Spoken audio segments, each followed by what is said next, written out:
Going through the stages of making butter, I couldn't help but start to think about the stages of fitness. Stay with me. Child, I walked away from it for 4 minutes. And you got butter and buttermilk. And I wasted some of the damn buttermilk. Damn.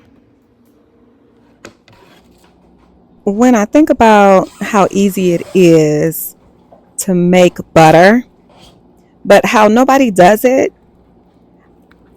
it forces me to start thinking about, like, why is that? Right? We're so conditioned to go to the store and get everything out of convenience instead of being at home and just creating our own source of certain things like butter. So, what does it have to do with fitness? Just hang with me for a second because this may sound crazy, but it is simple to put that heavy whipping cream into a mixer and just let it go until you get both butter and buttermilk. We've been conditioned and tricked basically into thinking that it's better to just go to the store and buy it. And butter is expensive in the store. It's not like the heavy whipping cream is cheap either, but I find more satisfaction in doing it myself.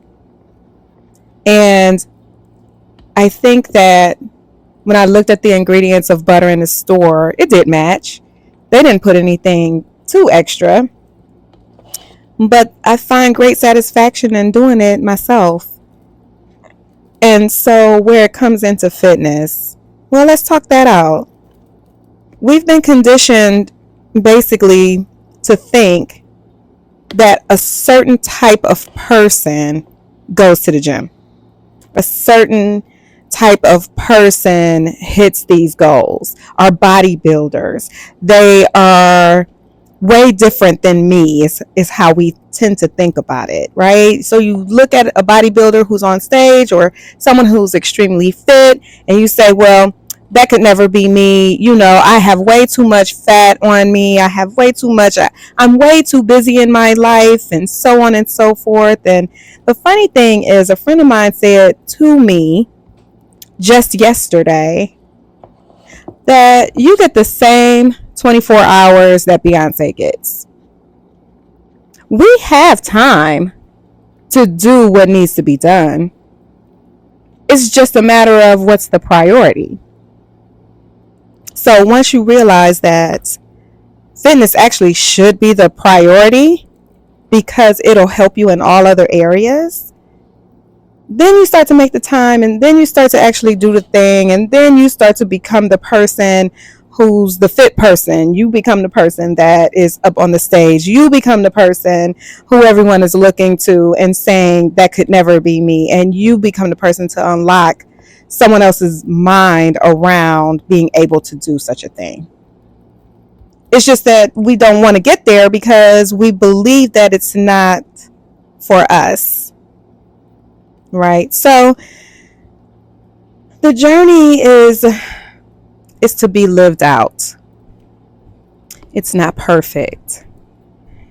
It's not something that, there are manuals to this, but honestly, everybody's life is different, right? Everybody's life is different. And I don't know if you've ever been on a journey and said to yourself, wait, I came all this way. I did this thing. And as I'm thinking about it, I think I messed up. Yeah, I had to take all that butter out because then I realized that I forgot to salt it, and I like salted butter. So I wasn't afraid to take it out the mold and put it back in the bowl. That just means, it's not that I have to start all the way over. It's just that I got to add something to it because something was missing from it. That's in all areas of life, not just in making this butter and putting it in the mold or the fitness journey. That's every area of life. Sometimes you have to, take your what you thought was the finished product and put it back in and mix it with something else.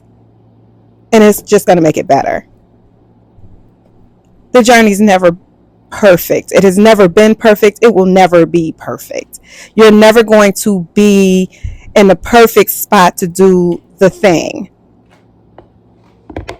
But you can mix in something else, try something else. All I added here was salt. That's all I added. But you could add, cinnamon and brown sugar, make some Texas Roadhouse butter, or whatever the case may be. For me, it was all about taking next steps. I earned the body I wanted to have, so the next step for me was the stage. That's not everybody's next step. And then after that, I've been on stage. When I'm done on stage, it will be about maintaining. Everybody has a journey. Everybody. And that's not to say that your journey is better than mine or mine is better than yours. We're just all on a journey. And we have to be respectful of that. There comes a time where you just have to do the thing that needs to be done. I forgot about that. That time is now. It's coming up right now. If you aren't already in this journey, perhaps you should be. And if that means that, I have to start to put this butter in the mold all over again after adding something in, then that's just what it means. There's nothing wrong with that. Is it the perfect thing to do? No. Did I want to have to start over? No. But I don't mind it. I want this journey to be complete. I want to get to the finished product. I want to get to the salted butter. I want to get to my best fit body. I want it all. So I have to work at getting it all. So sometimes that just means that, we got to remold. We got to redo this thing. And because we did, maybe we'll have a little extra to share with someone else. And we, do what we got to do and begin to teach someone else how to accomplish the things that we've accomplished as well. I think the journey is totally worth it. And I think that in a lot of ways fulfills our purpose in life. These particular journeys, doesn't matter what the journey is, doesn't have to be fitness, doesn't have to be butter, doesn't have to be education. It could be just about anything, but these journeys, as long as we can see them to completion, it gives us the purpose of our lives. And I think that that's worth it. I think that we are worth it. I think that you are worth it. I totally think that I am worth it. It took me a long time to get there. Totally worth it. It's a matter of doing the thing that needs to be done, becoming the person that you need to be to do the thing that needs to get done. Buttermilk. And then no matter what, be proud of what the finished products are, no matter how many times you had to start over.